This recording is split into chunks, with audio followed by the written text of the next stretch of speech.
కిందేమన్నా ఉన్నాడా దాక్కున్నాడా మైకులు లేరా మరి ఎక్కడ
ఆగు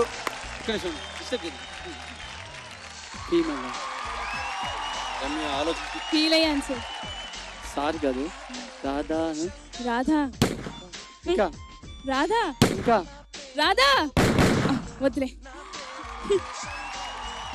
కొంచెం ప్రేమగా పిలిచామనుకో పడిపోతాడు అందుకే పిలవలేదు మంచిదైంది. ఎందుకు మా మధ్యలో విలన్ లేకుండా హ్యాపీగా అలా వెళ్దాం అనుకున్నాం. ఆర్కే మేము ఉన్నాం ఇక్కడ మేము ఉన్నాం మీరున్నారన్న మా బాధ.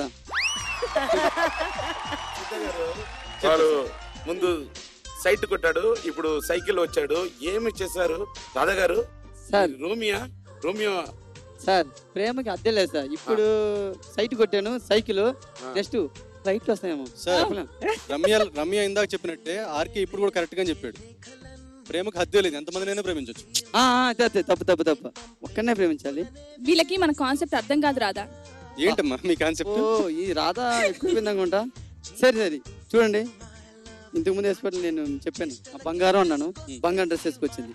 రేపు వెండి అన్నాను, ఎందుకంటే వెండి బాగుండదు, ఓన్లీ బంగారం అంటాను. ప్లాటినం డైమండ్ డైమండ్ అంటాను, నెక్స్ట్ డైమండే మహారాణిలా మెరిసిపోతుంది నా బంగారం. డెఫినెట్ గా రాధా. ఓకే, ఇంక నుంచి మా ప్రేమలో అడ్డు రాకుండా ఉంటే నీకు మంచిది, నాకు మంచిది, ఇద్దరికి మంచిది, ఇద్దరికి మంచిది. ఎందుకంటే ఎప్పుడు నాకు విలన్ వద్దు, నాకు ఫైట్ చేయాలంటే నాకు బాడీలో ఈ మధ్య స్టెమినా తగ్గిపోయింది. లేకపోతే నా బ్రూస్ వద్దు, కామర్స్ అయిపో. పోయేటప్పుడు ఏమన్నా నా స్టూడెంట్ దగ్గర సెటిల్మెంట్ చేసుకో, వస్తాం. ఆర్కే లాస్ట్ ఎపిసోడ్ లో టీఆర్ గారు చెప్పారు కాన్సన్ట్రేషన్ డైవర్ట్ అవుతుంది అని. ఓకే, అది నీ ఇష్టం. ఎక్కడ పోయినా నా బంగారు చుట్టూ తిరుగుతూ ఉంటాను. అదే ఇక్కడ తిరిగి బంగారం కింద మించింది ఇంకేముంది చెప్పు. రాధా గారు, మీకు డాన్స్ స్టెప్స్ గురించి బాధ లేదు, ఓన్లీ ఆ ప్రేమలో ఆ స్టెప్స్ గురించి మీరు ఆలోచించారు. వర్కే సార్, వర్క్ అయిపోయింది. రిలాక్స్ అవ్వాలంటే ప్రేమించాలి సార్. మీరే చెప్పారు ప్రేమ ప్రేమ సాగరం కదా.